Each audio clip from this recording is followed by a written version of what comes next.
엘리후가 말하여 이르되 지혜 있는 자들아 내 말을 들으며 지식 있는 자들아 내게 귀를 기울이라. 입이 음식물의 맛을 분별함 같이 귀가 말을 분별하나니 우리가 정의를 가려내고 무엇이 선한가 우리끼리 알아보자. 욥이 말하기를 내가 의로우나 하나님이 내 의를 부인하셨고 내가 정당함에도 거짓말쟁이라 하였고 나는 허물이 없으나 화살로 상처를 입었노라 하니 어떤 사람이 욥과 같으랴. 욥이 비방하기를 물 마시듯 하며 악한 일을 하는 자들과 한패가 되어 악인과 함께 다니면서 이르기를 사람이 하나님을 기뻐하나 무익하다 하는구나. 36절입니다. 나는 욥이 끝까지 시험 받기를 원하노니 이는 그 대답이 악인과 같음이라. 아멘. 오늘은 욥기 34장의 말씀을 가지고 사업의 일기라고 하는 제목으로 함께 하나님 말씀을 나누도록 하겠습니다. 오늘 우리가 함께 보고 있는 본문은 엘리후의 이야기입니다. 그래서 엘리후가 자기가 하고 싶은 이야기를 쭉 하는 거고요. 또 5절에 나오는 이야기도 욥이 그렇게 말하고 있다 이렇게 말하면서 엘리후가 혼자 계속 이야기를 하는 것입니다. 그런데 이 이야기를 듣다 보면 엘리후가 말했다는 부분을 싹 빼놓고 욥에 대한 비난 부분을 빼놓고 읽다 보면 다 맞는 이야기처럼 들리거든요. 그런데 사실은 전혀 그런 내용이 아닙니다. 여러분은 세상에서 가장 위험한 말이 있다면 그것이 무엇이라고 생각하시나요? 혹시 위협하는 말일까요? 아니면 거짓말일까요? 아니면은 사기를 치려고 하는 그런 말일까요? 그런데 오히려 이런 말들은 쉽게 구분이 가능합니다. 시간을 두고 보거나 나를 너무 이렇게 급박하게 몰아가면 좀 뭔가 이상한 거죠. 그런데 가장 위험한 말은 적당한 사실과 적당한 거짓이 뒤섞여 있는 말이에요. 그래서 좀 이상한데 이러고 있는데 듣다 보니 또 내가 알고 있는 옳은 이야기가 속해 있으니까 그럼 다 옳은 건가? 이렇게 생각할 수 있는 것이죠. 그런데 이것은 참으로 분간하기가 어렵습니다. 그래서 그 말을 듣는 사람이 아닌 그 말을 발설하는 사람의 의중에 따라 또 그 사람의 편의에 따라 자유롭게 사용될 수 있는 것이죠. 그래서 그 말이 참으로 위험한 말입니다. 절반의 진실과 절반의 거짓, 아니면 한 3분의 1 정도의 진실과 3분의 2 정도의 거짓을 섞어 놓은 그 말이 가장 위험한 말일 수 있을 거예요. 그런데 지금 엘리후가 욥에 관해서 하는 이야기가 바로 그런 이야기예요. 욥은 무작정 자신이 옳고 하나님이 틀리다고 말한 적이 없습니다. 그리고 자신은 진실을 말하고 하나님은 거짓을 말한다고 말한 적도 없어요. 그리고 욥은 하나님을 비방한 적도 없고 하나님을 믿는 믿음이 아무런 소용이 없는 무익한 것이라고 말한 적도 없습니다. 혹여나 고난 중에 마치 혼잣말처럼 튀어나온 말일 수는 있지만 정녕 그런 것은 아니었죠. 그런데 엘리후는 욥이 한 말의 앞뒤를 잘라서 그를 몰아세웁니다. 그리고 심지어 엘리후는 이런 말까지 해요. 오늘 본문 36절의 말씀이죠. 나는 욥이 끝까지 시험 받기를 원하노니 이는 그의 대답이 악인과 같기 때문이다. 이렇게 말합니다. 설명을 하다 이제는 욥을 저주하게 되는 거예요. 끝까지 너는 시험을 받아야 한다. 너는 그래야만 한다. 왜냐하면 너는 악인이기 때문이다. 이렇게 말하는 겁니다. 엘리후의 이 모든 주장은 욥의 앞뒤를 잘라서 이해했기 때문에 그래서 벌어진 일이지요. 이 세상의 권력 중에 가장 무서운 권력이 있다면 그것은 말인 것 같아요. 그래서 독재자들이 권력을 잡고 가장 먼저 하는 것은 언론을 장악하는 것이죠.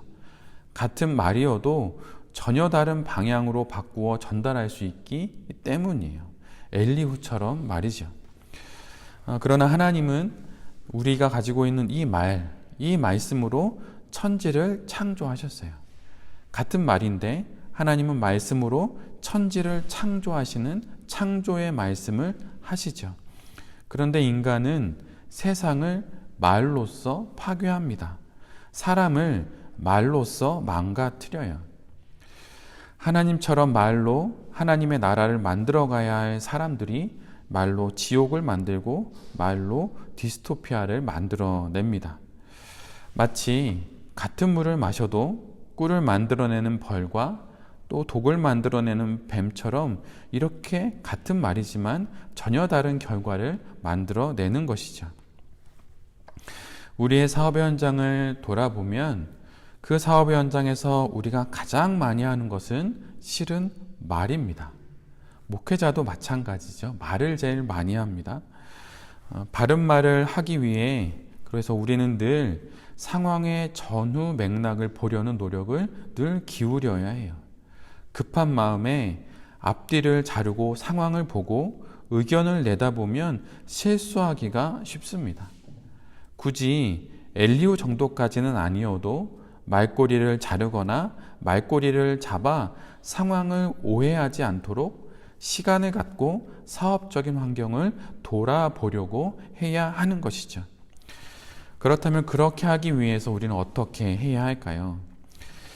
그림을 그린 화가 중에 살바도르 달리라는 화가가 있습니다. 그런데 그는 자신이 그림을 그리는 이유에 대해서 이런 문장으로 이야기를 했어요. 한번 잘 들어보세요. 늘 똑같은 일상을 되풀이하는 그 인간의 맹목적인 습성을 공격하기 위해 나는 그림을 그린다. 하루를 보내고 또 다른 하루를 맞아 세월을 살고 인생을 채워가지만 그렇게 그냥 반복되는 맹목적인 습성으로 몸에 익어 살아가는 그 삶을 공격하기 위해서 다시 한번 돌아보게 하기 위해서 자신은 그림을 그린다고 달리가 말하고 있는 거예요. 이 반복적이고 맹목적인 그 습성을 이겨내기 위해 달리는 그림을 그린다고 말하고 있어요. 쓰지 않는 자는 읽지 않는 자이고 읽지 않는 자는 사는 자가 아닙니다. 좀 너무 지나친 표현처럼 들리시나요?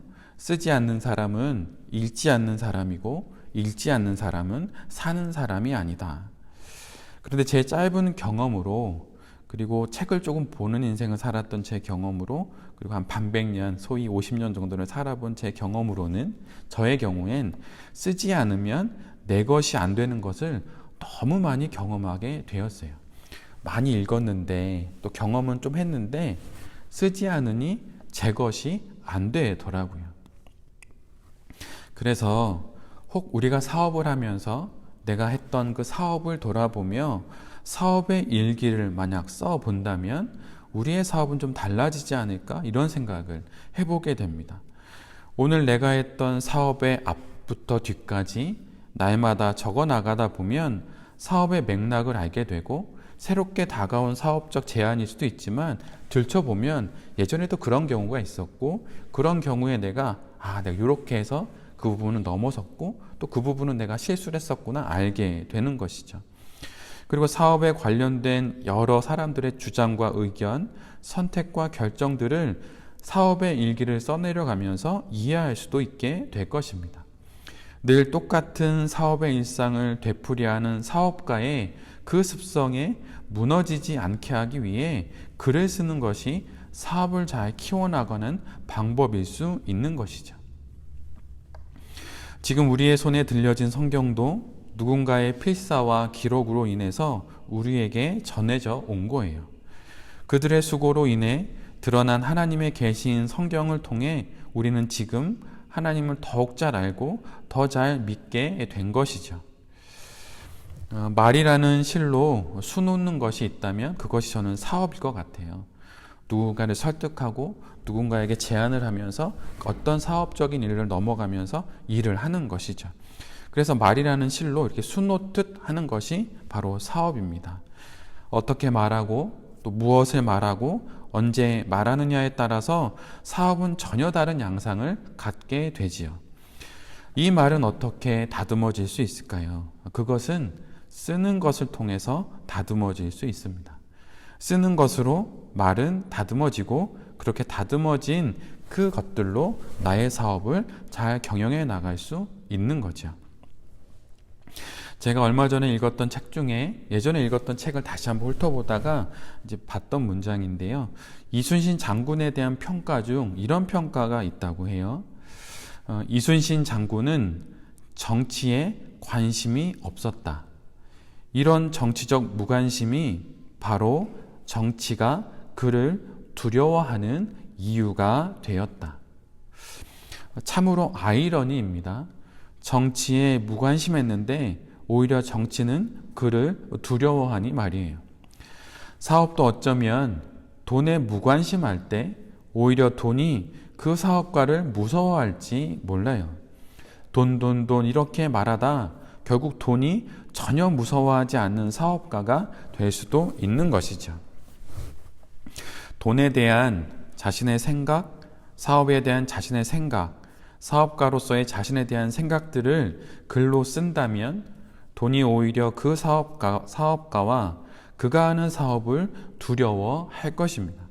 그리고 결국 돈은 그런 사업가의 수중에서 목적이 아닌 수단으로 잘 사용되어질 것입니다. 성도는 달리 말하면 말씀의 사람이죠. 성경을 읽는 사람이에요. 그리고 그 읽은 말씀을 몸으로 살아내는 사람입니다. 그러나 읽었다고 해서 바로 다 살 수 있는 것은 결코 아니지요. 그 중간에 한 과정이 있어야 되는데 그것은 말씀을 쓰는 거예요. 써야 비로소 내가 사용할 수 있는 말 그대로 쓸 수 있는 말씀이 되는 것입니다. 사실 저도 목회 일기를 쓰고 있습니다. 여러 일들로 쓰다 말다 할 때도 있지만 웬만하면 쓰려고 해요.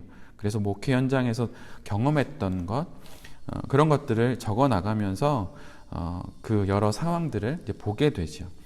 그러다 가끔 지난 목회 일기를 읽다 보면 이런 때도 있었네 라고 생각하기도 하고 지금 제가 하고 있는 이 목회를 왜 하게 되었는지 뒤돌아보기도 하게 됩니다.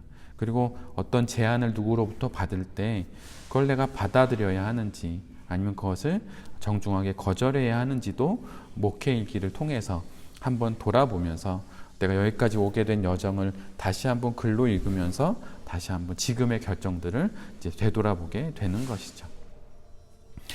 이제 조금은 더 완화된 코로나 상황 속에서 우리 모두 사업을 하게 될 것입니다. 집에 돌아가는 길에 보면 한강변에도 차들도 엄청 많고 사람들도 아주 많더라고요. 이럴 때 내가 하고 있는 사업을 돌아보며 사업의 일기를 써보았으면 좋겠습니다.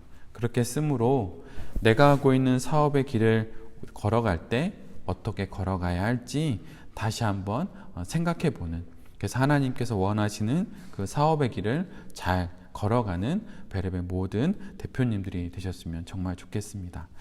어느새 4월의 마지막 한 주간을 보내고 또 이번 주의 끝에는 5월의 첫날이 됩니다. 이 봄의 한 달을 지나는 이 주간에 다른 그 무엇보다 혹 한번 사업의 일기를 써볼까? 내가 사업은 왜 하게 됐지? 또 이 선택은 어떻게 하게 될까? 아니면 앞으로 어떻게 해야 될까? 이런 생각을 해보면서 글로써 나의 사업의 길을 하나님과 함께 잘 정리해 보시는 베레베 모든 대표님들과 또 이 말씀을 전하는 제 자신이 될 수 있기를 간절히 기도드립니다. 아멘.